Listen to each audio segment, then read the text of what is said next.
Hey there, Virtus here and welcome to Devlog 11. In today's episode, we're going to be taking a look at some awesome progress from the last 2 weeks with a focus on polishing our existing functionality. Without further ado, let's go ahead and dive into the devlog.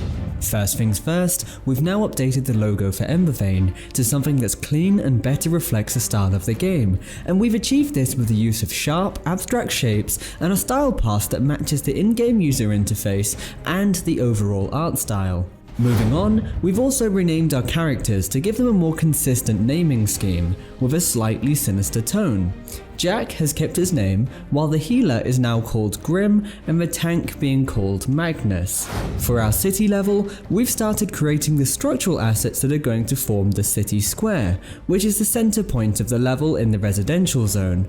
We've added assets for fencing, hedging, ground pieces, and a bench to really bring this park together. For our tank character Magnus, we've now drafted the character's mutation descriptions, names, and icons, which have also now been implemented into the user interface.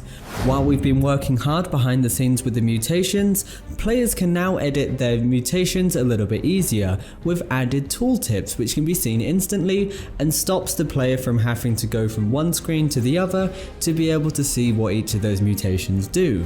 In addition to that, you can now edit your mutations directly from the class select screen, allowing players to make one-off strains for the use in a single match, which is a great way for reacting based on team composition, which is very important in our co-op game style.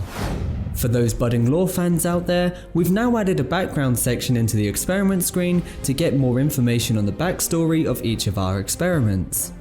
Last but not least, we're pleased to announce that we've brought an animator onto the team, who will be working hard on bringing Jack Savage to life in the next development log.